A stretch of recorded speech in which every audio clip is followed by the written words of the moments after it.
Hello everyone, Zachary, aka Blue7 here. We are back in a Foretold affair, and yeah, we're just gonna keep playing. It's been just a little bit. I went ahead and edited down all the other stuff, so now we're just gonna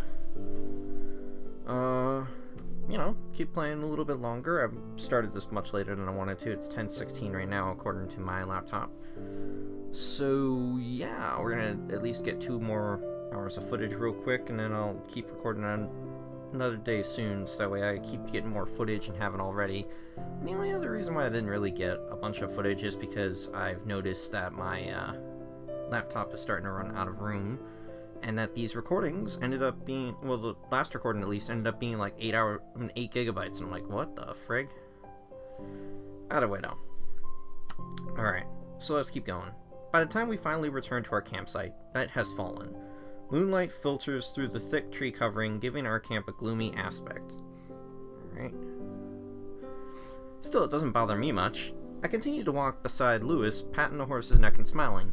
I've never been this close to a live horse before. I'm gonna try to bring this a little bit closer, because I'm trying not to speak too loudly. There's someone trying to sleep in the room across from here, but, well, not really across from here. It's like right next door. Either way, though, I don't want to disturb them. I want them to sleep. As we get near enough to really examine the scene, Kia gives a weak sigh of relief. All right.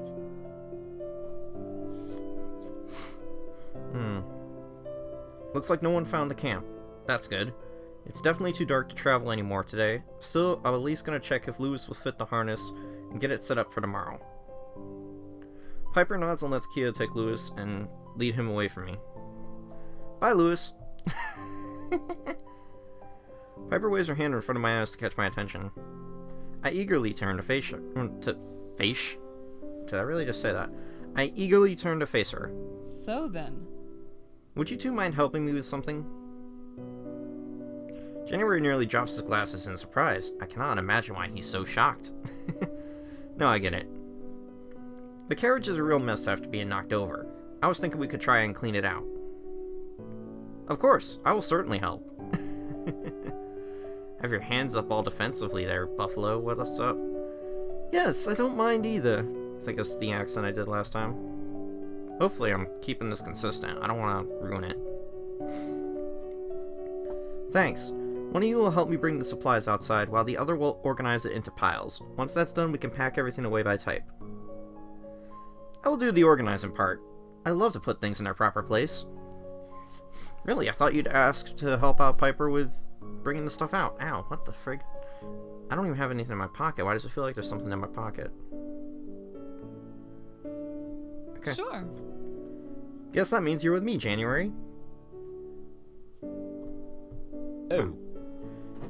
Oh, very well. Guess I'll have to bring this a little bit forward, because it keeps not working properly. And again, no, I should just be clicking the left click.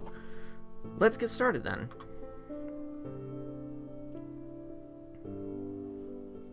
Alright. Piper and January start heading to the carriage just as Kia returns to Lewis.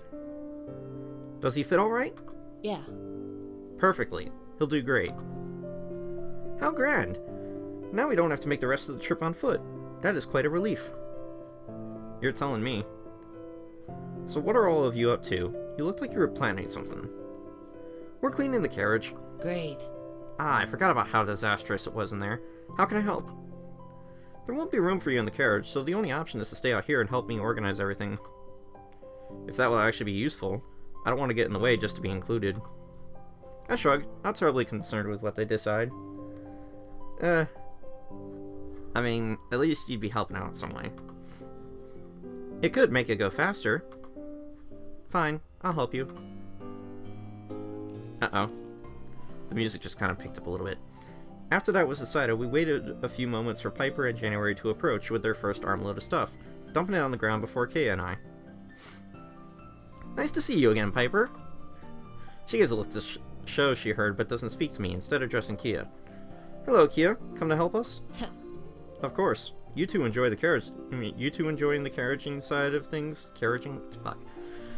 I did get a nap today, so I don't know why I'm already fucking up here. Indeed. Actually, yes, I prefer being able to contribute. Well, Well, it's not exactly pleasant. Some of the food packages burst open after the crash and spilled everywhere. After we've gotten all the usable supplies out, the two of us will have to sit around picking that out of the carpet and seats. Ah, crap. Got it. How disappointing. I wanted her to join me soon. Good luck. We'll be here.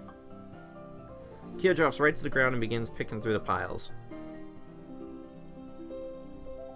I join them in the sorting while Piper and January return to the carriage. We are suddenly much closer to Kia than I thought we were going to be.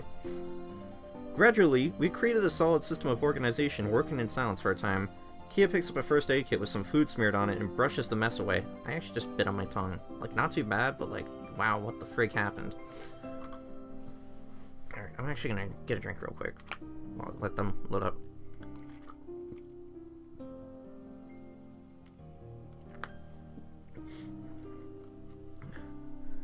Based on the glimpse I've seen of the supplies, it looks like we'll still have enough food for at least 2 more days. But, even with Lewis, it's gonna take a day and a half to get to the other side of the fraction. We'll be cutting it close. As we throw bits of food off of the supplies, Lewis comes over and gobbles the scraps up. I can't help grinning at that. Those aren't meant for horses. Kia also watches Lewis, or rather, watches our supplies wasting away in front of them. I'm not sure. Maybe we'll have to ration the food we have left more carefully.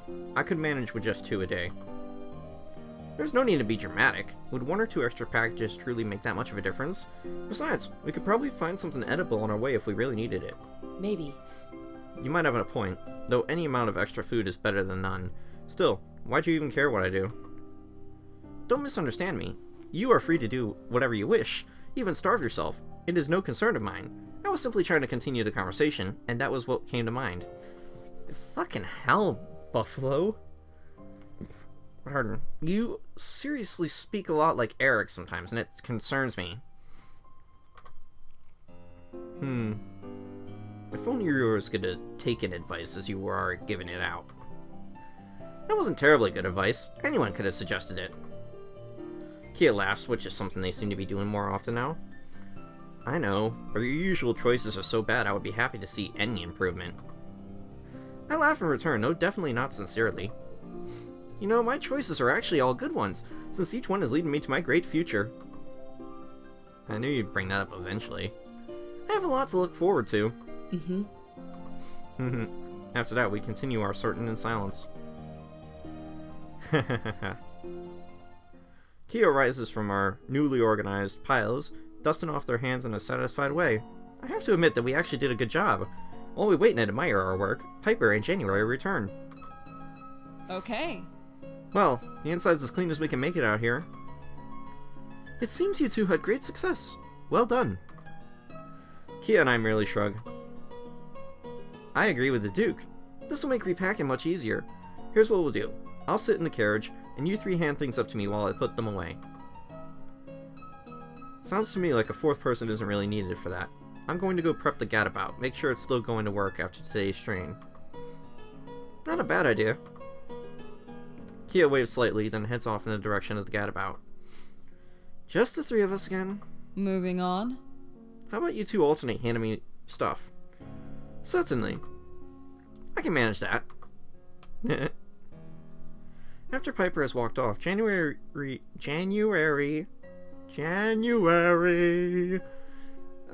raises his eyebrow, and it seems a light has gone on in his head. Pardon me? Could we perhaps do a slight change, Zachmore? Why don't I hold a large number of items, while you take them from my arms and hand them directly to Piper? It would save on trips. Sounds convenient enough. Grandiose! Okay. I suddenly have a feeling I know what's going to happen next. He's going to get too much stuff in his arms, he's going to drop it, and we're going to have to reorganize everything. He reaches down and starts bundling an impressive amount of supplies into his lengthy arms after setting his glasses aside. So, how are you faring, Zachmore? Fine. That's good.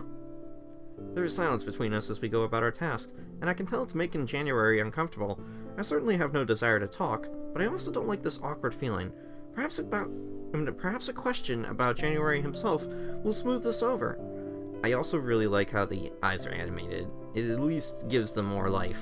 You know, you'd think he'd try to look between me and the direction he's looking. You said earlier that you went to Seer to meet with the mayor. Why did you do that? A painful twinge looks to go through me after I speak those words. Unfortunately, I seem to have chosen a delicate topic.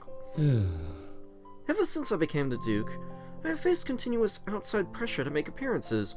Old partners and new business people wish to meet with me to discuss propositions, or just to display to the public that a high-ranking person such as me graced their establishment. My staff and I agreed that a quick visit to the mayor of the capital would serve sufficiently as a distraction, without raising questions about my reclusiveness. Gosh damn it, why? From now on, you can always use the excuse of not wanting to be attacked by bounty hunters. January laughs at that, sincerely but not long. Of course. There was always a chance of it happening.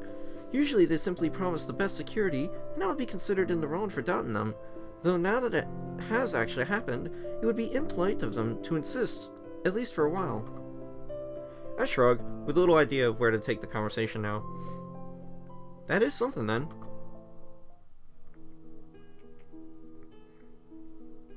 Oh, holy crap, we succeeded.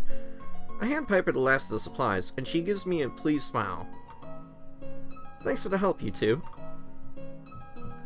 Neither of us have a chance to respond when Kia speaks up. I'm not entirely sure how long I've been back. So... You're finished then? That's right. Then I've got something to tell you all. I finished my checkup on the gadabout, and it's not good. We all look to Kia with troubled expressions. Kia shakes her head in dismay. The strain was too much. I'd need almost half a day to get it functioning properly again. We'll have to leave it behind. Kia looks genuinely crushed by this loss. What do you think?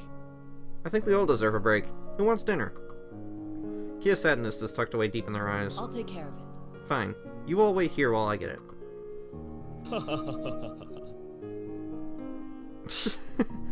I'm sorry, that laugh caught me off guard. How ironic. We went through all the trouble of packing it, only to take it out again. It's clear no one thinks much of the comment, but I humor him by laughing a little, and so does Piper. He seems to notice how forced our response is and looks at the ground, fiddling uncomfortably with his binoculars. Kia returns to the food and tosses us each a packaged meal. Then they pull some of the leftover fruit out of their hidden coat pockets and pass each of us one of those as well. They take a seat on the ground and begin eating without another word. The rest of us do likewise. What about Lewis? Okay, what? Okay, that's what was going on. After only moments, Kia loses interest in eating their pear. They lean back, propping themselves up on one arm, and stare at the treetops blocking the view of the sky. This was a long day. Overall, I did not mind this day. It was nice to be out of the carriage for a change. Nice or not, I'm not sure how we deal with any more serious setbacks. January frowns and nods. I suppose you're right. Indeed. We must all do what we can to avoid further issues. Oh, and Piper, would you like some of my fruit? I have had enough today. No, thank you. Are you certain? Yes. How about you share it with January? I already shared with him today. I'll just finish it myself. What about Lewis? The horse needs fruit. Lewis meanders into our gathering, looking curious. Thank you. Kia hands up their piece of fruit and the horse eagerly accepts it. Kia then pats the great animal's head as he eats. After finishing, Lewis works himself to a laying down position and remains near us. I'm glad for it, because it lets me lean against Lewis's side and use his head in shadow to hide my face from view more easily while I eat. As we near the end of our meal, Piper stretches herself, then looks at each of us with a sense of seriousness. Alright, it's time we figured out which direction we're going to tomorrow. Kia gives an explosive sigh, drawing all of our attention. They stretch out full length on the ground, covering their eyes with one arm. It is only marginally more over the top than I was expecting them from them. January and I turn to Piper, but she just watches Kia. With a groan, they prop themselves up with one arm again. However, they still don't speak so Piper does instead. From this point on, there are only scattered ruins, which would make a good place to hide. Yes, and there is little reason for bandits to reside even deeper in the ruins than this regardless. And going forward is what the rest of us want. We will be more cooperative in that case. Kia uses her free hand to rub the corners of her eyes. Listen. I've decided to finish the journey to January's house. The three of us smile to one another. Kia sits up completely, looking far from happy. Trust me. Believe me, Kia, your decision isn't wrong. Kia's reply is just grumbling. Yeah, makes me think of this freaking old man who keeps popping up at work. Like, literally every hour of the day, they seem to pop up just to, get coffee, and they're always fucking grumbling, and I'm like, what's got you all worked up? You're never happy, are you? Because every option is terrible. Going forward seems pretty great to me. And me as well. I fucked up January's voice there, I'm sorry. Kira rolls her eyes and doesn't even bother a grumble in response.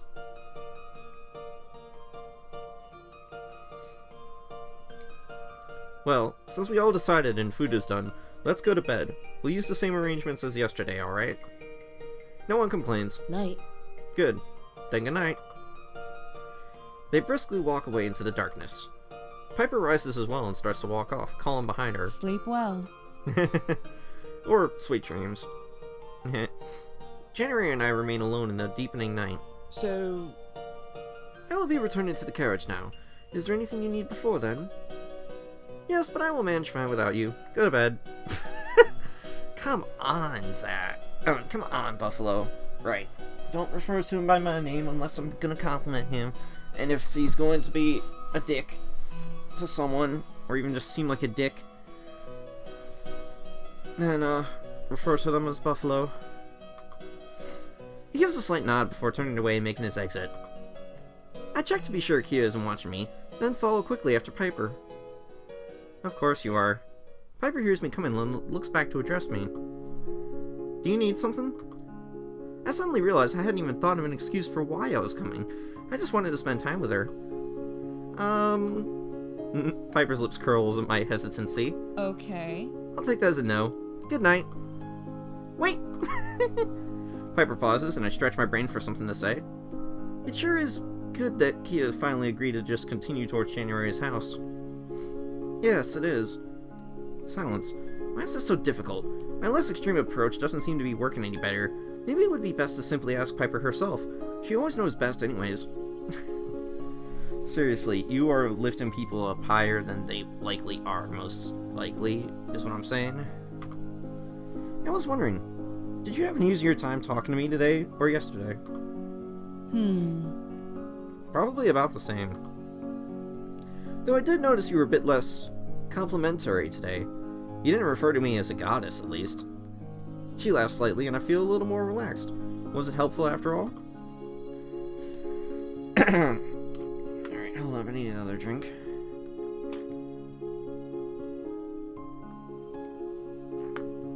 Okay, anyways. I figured you already know how I feel about you, so bringing it up less would allow us to talk about other things. Either approach is fine, and it won't make a difference either way. Oh, I'm not sure I like that. Really? What do you mean? I said I'd accept you either way. Isn't that good? Not if it means you brush me off in both cases. Piper narrows her eyes with a coy smile on her face. I mean, that's a fair point. Obviously, Seer wants to make sure that you can, be comfortable around them. We hardly get to talk as it is, and when we do, it is almost always about the trip. All I want to know is how to get to know you better. Honestly, I can't help you there. Though considering how serious our current situation is, I say we have plenty of time to chat. Does that mean you think things will be easier after this is over? Who can say? For now, it's best not to make promises. I sigh, feeling as if her words are pushing me further away. I think that sums it up well. We both need rest. Sweet dreams. With that, she turns away once again and walks off. Good night. She doesn't turn back, and I'm left wondering what I should do now. I mean, obviously just go back to the thing. My eyes remain closed, though I am no longer asleep. Nearby I hear January's slow breathing, and outside I hear the rustling of the night, both of which tell me it is not time to rise just yet. Despite my vision, and the joy of having actually found my future spouse already, I can't help but feel unpleasant in this moment. Well, I mean, yeah, you just kind of sprang up on your future spouse, declared your undying love for her, then you got yourself roped into protecting January and helping Kia and Piper escort him to his secondary home. And, yeah, you guys are also being chased by bounty hunters that are looking to take on January, and also bandits you were attacked by a moment ago. Oh, but this is like also a valid case. It is a sensation I've only heard of. Homesickness. Recognizing this feeling as homesickness only increases my longing for the familiar, because it reminds me of the day I first heard of the concept. The day I met Dog Healer. I sit upright and open my eyes, not wanting to dwell on my thoughts any longer. Things are better now. Things are better here. After all, this is where I'm going to spend the rest of my happy life. I can never have found that kind of joy back in the sanctuary. I quietly sigh. I wish I had someone to keep me company. My eyes drift to the floor where January has made his bed. Seeing him do what he can to compact his large frame into the foot space of the carriage floor is somewhat pitiful.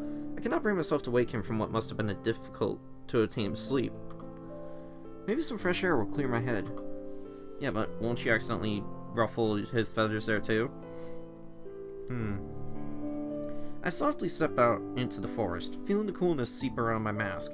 I look around, both to watch my step and see if I had disturbed Piper or Kia. I'm surprised to see both of them sleeping side by side. How unfair. I wish more than ever I was allowed to sleep outside with Piper. I mean, of course you do.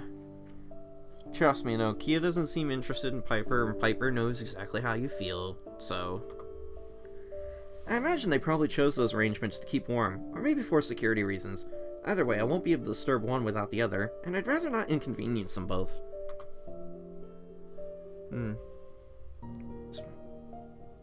I mean, yeah, I knew it was still recording, but I just wanted to make sure. My shoulders sag at the thought I might have to go to the rest of the night on my own. I'm sure once everyone wakes up, things will be alright. Still. My searching eyes stop on the gadabout, resting all by itself on the edge of our campsite. I stare at it closely, considering. Silently, I creep my way over to it. Upon arrival, I give it a hard look. Trinette is certainly awful, I can't deny that. But maybe if I call her this early, she'll be too tired to effectively track us. No. No, Seer, please don't do something stupid.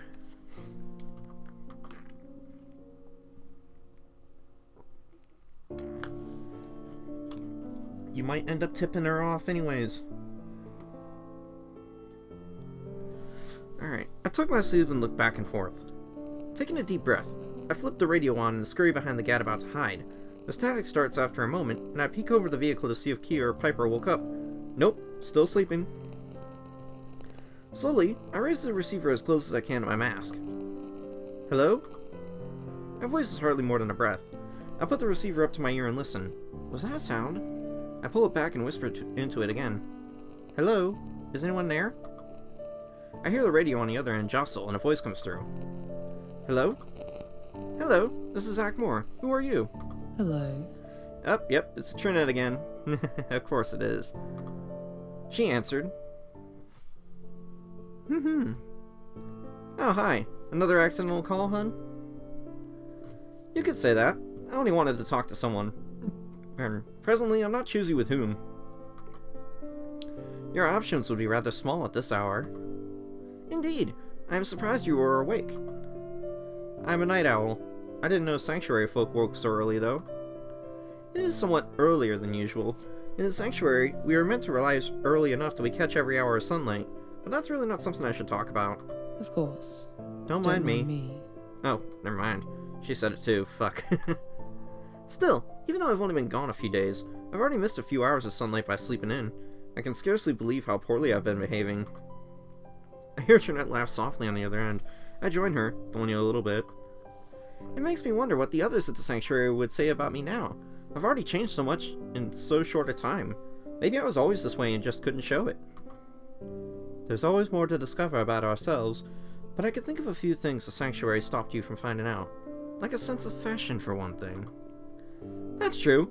I wouldn't know what I'd do if I had chosen clothes for myself. If I had to choose clothing for myself. Well, you wouldn't have complete freedom. Our society has its own rules about what clothes people can wear. Clothes are more based on gender out here, right? Yes, for example, you likely don't remember how I was dressed, but I wear a corset and pink shorts so people are aware I am female. The armor, weapons, and other clothes in other colors would confuse people otherwise. Sounds rather obnoxious to me. Even criminals can't defy all of society's rules. Is she admitting to being a bounty hunter? Or maybe she's just referring to her illegal gun. I'm sure someone like you could dress however you liked and make people accept it. Perhaps you're right, and maybe someday I will. For now, my concern is making a living, not a statement. A yawn escapes me, even though I am actually interested in this conversation. You tired, darling? Yes, I enjoyed our discussion, but I think I must be going. So long. Good night, then. Good night. With that, I turned the radio off and sneaked back into the carriage. Okay, if Kia knows, what the fuck you doing, Seer? Anyways, as soon as the sun's first rays enter the carriage window, I sit up. Then I push the curtain aside slightly to give me a better view outside. Piper is probably already awake, getting things ready for the journey. On the floor, January still slumbers, so I try not to disturb him. Suddenly, I hear the crackle of the radio, and Kia's voice comes over it. Hey.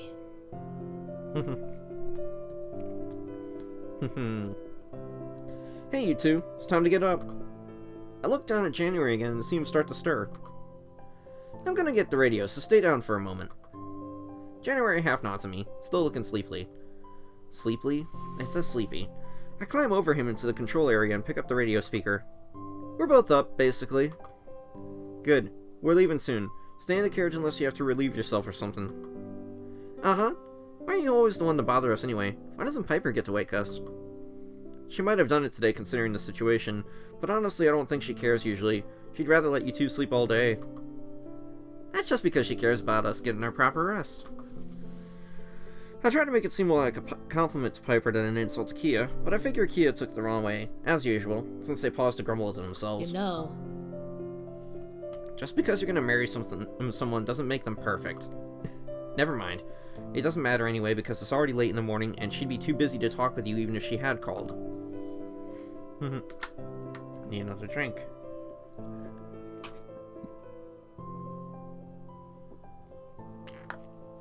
Yeah.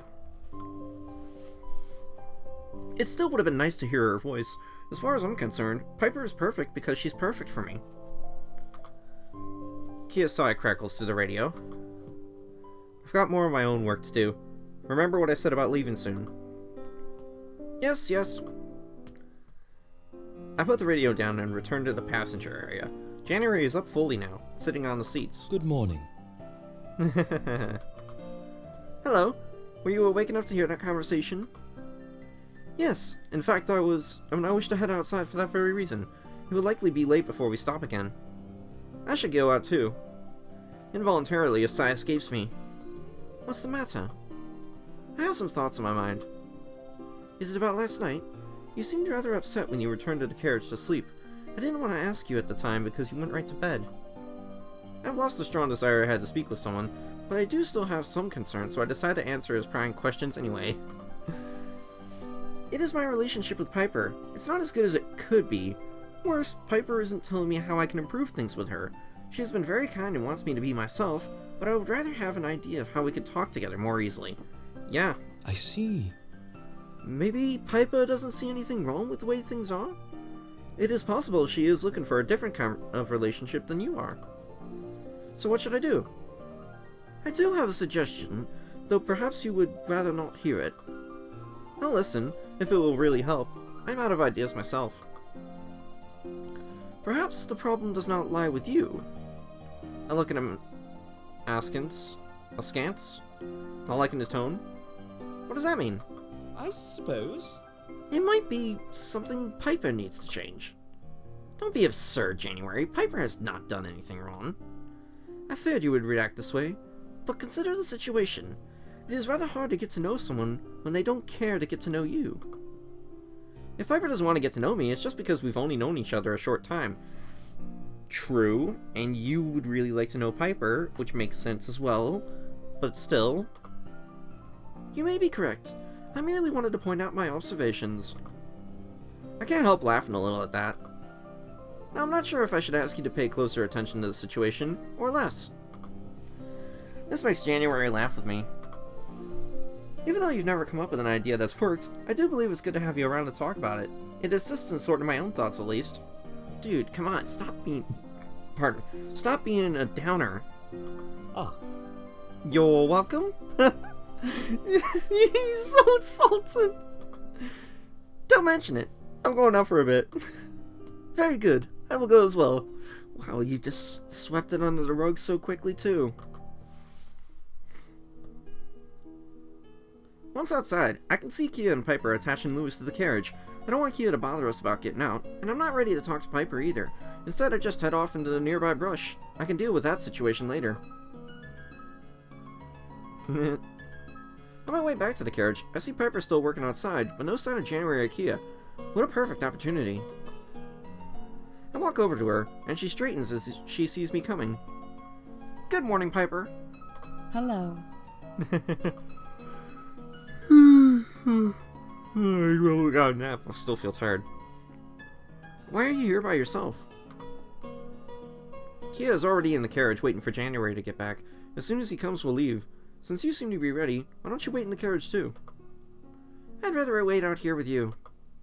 Piper smiles at me in her usual way. There's nothing to do out here. All I'm doing is stand and watch. Even still, I'd rather be with you than with Kia.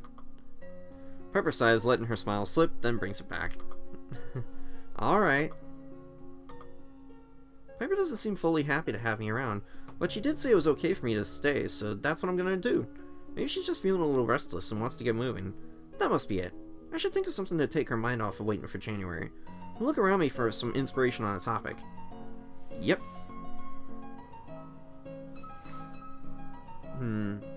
Have you owned a horse before? That sounds like a good one. I feel like that if I say this, she might hint towards Trinette having been a friend at one point. Or a horse is another topic you know about for work reasons. Yeah. Oh, so Piper does have a reason. My family owned horses when I was younger. How nice! What were they like? Well, They were much shorter than Lewis, had shorter manes, and were both solid brown. They were workhorses, but my parents let me ride them when there wasn't as much work to do. That sounds wonderful. What were their names? John and Sarah. Wow. Actually, those are some pretty basic names. You know what, though? It'd be really cool to see, like, a cartoon or an anime. Like, anime style or a cartoon in general. A cartoon style, like, of this game. That'd be cool. I would totally pay to see that. Also, I just realized, let's see, it's... Okay, no, it's only just reached a half hour. Okay, so next, like, switch part, that's when I'll save, so that way we can kind of make a checkpoint. I laugh in response to her answer, and Piper smirks my reaction. What's so amusing about that? I always assumed those kinds of names were reserved for people in normal society. You mean names that are just names and not words for something else? Yes. Some people do prefer names like sugar for their animals, but other people don't. It makes me wonder why there are words just for names at all. who knows? How should I know? I don't have one of those names. Huh? My name means a person who plays a pipe. I clap my hands together and smile deeply beneath my mask. She's so charming. That's true. Now I wonder if that's why you like my name. I do think Piper is a great word. But you would love my name even if it wasn't a regular word, right? Of course. Really? Maybe that's why there are names just for name. The person the name belongs to gives it a meaning on its own. Wow, what an intelligent way of looking at it. That's probably not the reason people created words that are just names. It was probably just for convenience. After all, things would get confusing if I was in a room with someone who was an actual Piper. I chuckle some more. Glad we can chat and joke so easily together. Another excellent point. It feels good to have had this time to talk with Piper. So, do you enjoy talking with me at all? She has a reaction to that statement as though it was a joke. In a way, yes. Yes. Oh yeah. See? I gotta stop. I should just wait. That's good. Maybe then you could start a conversation with me sometime. If you see me around, that is. That's really not my thing. Sorry. I knew I shouldn't have let January's thoughts influence me. That's alright. We still just met. You can take all the time you need to be ready to start talking to me. That's not something that's going to change however long you wait. You're saying you'll never try to talk to me on your own? Seems like it. For the most part. Come on. This can't be. Yeah, exactly. Seriously. That's just, like... Seriously, though. It's kind of like the same situation. There are some people where, like, I don't normally like to initiate conversations immediately with, like... My friends, normally they'll be the ones to initiate conversations half the time.